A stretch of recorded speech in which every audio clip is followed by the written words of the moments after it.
आप सबको जय मसीह की। इस सुबह के समय हम एक वचन अध्ययन करेंगे जो निर्गमन की पुस्तक दूसरे अध्याय के 9वें वचन से है।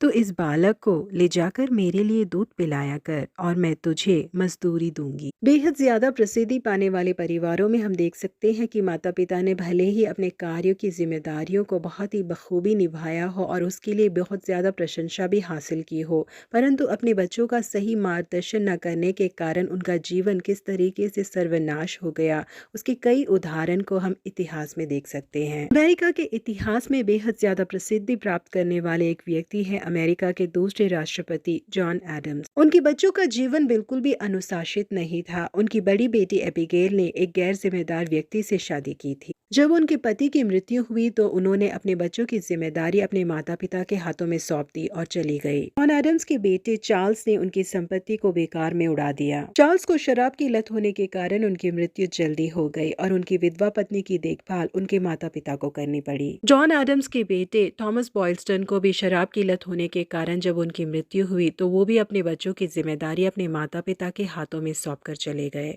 इस परिवार में केवल जॉन क्विंसी ही थे जो एक अनुशासित तरीके से बड़े हुए और एक भले व्यक्ति की तरह अमेरिका के छठे राष्ट्रपति भी बने। परंतु वो भी अपनी शादीशुदा जिंदगी में बेहद खुश नहीं थे। अपने पति के साथ वो मुश्किल के साथ ही जी रहे थे। जॉन क्विंसी के बच्चों में से भी ज्यादातर शराब के नशे के आदी थे और उनके परिवार में आत्महत्या जैसी घटनाएं भी घटी थी। ऐसी घटनाएं भी मौजूद है जब उनके बच्चों को कॉलेज से बाहर निकाल दिया गया था। परंतु जॉन क्विंसी के आखिरी बेटे चार्ल्स फ्रांसिस ने परिवार के इस परंपरा को तोड़ा और एक बेहतरीन जीवन को और अच्छे जीवन को व्यतीत करके दिखाया। उन्होंने अपनी पत्नी के लिए और बच्चों के लिए समर्पित एक जीवन को व्यतीत करके दिखाया। उन्होंने अपने दादा जॉन एडम्स की जीवन गाथा को एक पुस्तक में छापने के लिए समय निकाला, परंतु उस जीवन गाथा को लिखकर समाप्त करते समय वो कहते हैं कि मेरे परिवार का इतिहास इतने खुशनुमा यादें नहीं है कि उसे हमेशा अपने जहन में समेट के रखा जा सके। भले ही ये पूरी दुनिया जिसकी प्रशंसा कर पाए ऐसी जीत मेरे परिवार में मौजूद थी, परंतु जिसे बताया ना जा सके ऐसी आंसुओं की सिसकियां भी मेरे परिवार में मौजूद थी।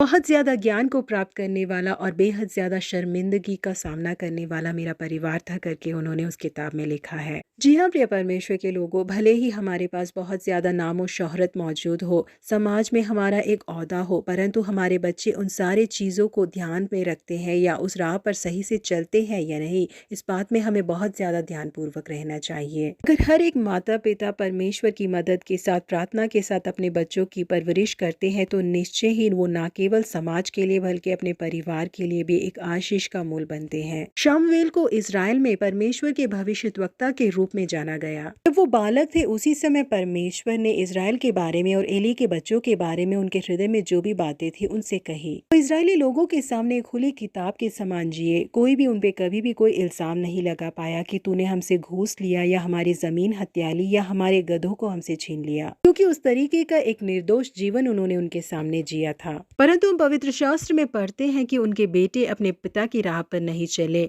पैसों का लालच करके उन्होंने घूस लिया और अन्याय के काम किए। जी हाँ प्रिय परमेश्वर के लोगों, भले ही हम परमेश्वर के लिए कितना भी ज्यादा जलन क्यों न रखे, अपने कार्यों को कितनी भी ठीक तरीके से क्यों न करे, परंतु हम अपने बच्चों पर ध्यान नहीं देते हैं तो परमेश्वर के नाम की निंदा होगी। हमें चेतावनी देने के लिए ही परमेश्वर ने इन सारी चीजों को हमारे सामने दृष्टांत के समान रखा है। इसलिए जो संतान परमेश्वर ने हमें दी है, हम उनके साथ समय बिताए, परमेश्वर की राह पर हम उनका मार्गदर्शन करें, उन्हें छोटा समझे बिना परमेश्वर की मदद के साथ हम उन्हें पवित्रता में बड़ा करें। अब उनमें से एक भी नष्ट नहीं होगा। परमेश्वर आप ही हमारी मदद करें कि उस संतान को जो उन्होंने हमें दी है उनकी राह पर हम चला पाए। प्रभु आप सबों को आशीषित करे। Have a blessed week ahead.